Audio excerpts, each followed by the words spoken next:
Halo Sobat News Media, selamat berjumpa kembali.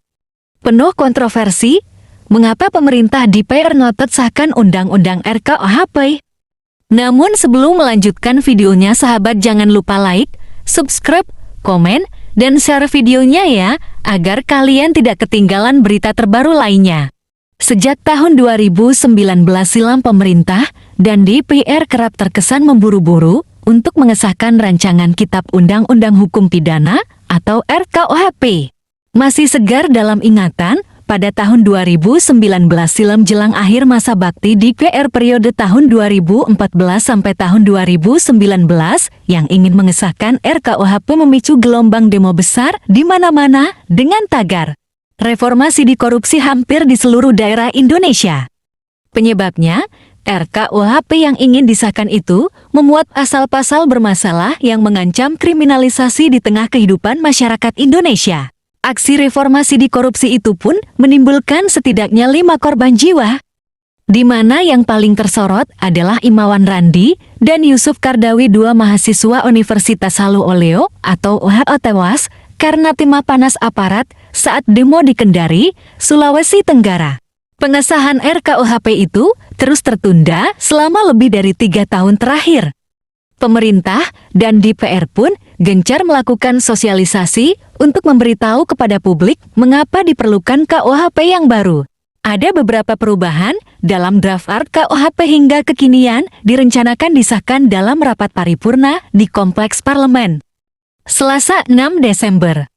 Rapat paripurna itu digelar setelah pada pembicaraan tingkat 1 di Komisi 3 DPR pada 24 November lalu. Disetujui untuk dibawa ke tingkat 2 untuk disahkan jadi undang-undang. Draft terbaru RKUHP itu pun kemudian menyebar ke publik awal Desember ini alias jelang akhir pekan lalu. Hanya berbilang hari hingga diputuskan dan dijadwalkan DPR untuk disahkan dalam rapat paripurna pada Selasa ini.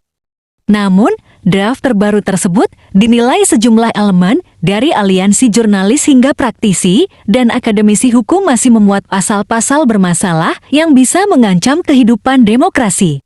Peneliti sekaligus pengacara publik LBH Masyarakat Ma'ruf Bajamal menyayangkan DPR dan pemerintah terburu-buru mengesahkan RKUHP meskipun publik masih menilainya memuat pasal-pasal bermasalah. Tak dipungkiri, sambungnya, hal itu menimbulkan dugaan ada transaksi antara pemerintah dan DPR dalam substansi dalam RKUHP yang menguntungkan kekuasaan, sehingga rencana itu harus segera disahkan. Ma'ruf sependapat bahwa masih ada pasal-pasal kontroversial yang tetap berkuku dimasukkan DPR dan pemerintah dalam rencana aturan tersebut. Di antaranya pasal penghinaan terhadap pemerintah dan lembaga negara, hukuman mati, larangan unjuk rasa hingga pasal soal penyiaran, penyebarluasan berita, atau pemberitahuan yang diduga bohong. Ia menilai pasal kontroversial itu potensial untuk mengkriminalisasi seseorang yang berlainan pandangan dengan kekuasaan. Pasal-pasal tersebut berpotensi membungkam kebebasan masyarakat sipil dan mencederai demokrasi, kata dia. Senada, pakar hukum dari Universitas Trisakti Abdul Fikar Hajar menilai pemerintah dan DPR sekadar kejar target buru-buru mengesahkan RKUHP tanpa menyaring aspirasi masyarakat lebih luas untuk saling terlibat dalam pembahasan. Terlebih lagi, ia menilai masih banyak pasal-pasal kontroversial dalam RKUHP yang melanggar prinsip demokrasi. Yang saya bilang itu kejar target, karena sudah lama kan, secara substansi isinya masih banyak yang langgar demokrasi, kata Fikar. DPR RI dan pemerintah dijadwalkan akan mengesahkan rancangan Kitab Undang-Undang Hukum Pidana atau RKUHP dalam rapat paripurna yang rencananya digelar Selasa 6 Desember. Jadwal pengesahan RKUHP pada paripurna hari ini berlangsung sepekan setelah keputusan tingkat 1 diambil bersama pemerintah dalam rapat di Komisi 1 DPR pada 24 November lalu. Dan berbilang hari sejak draft resminya disebar ke publik jelang akhir pekan lalu.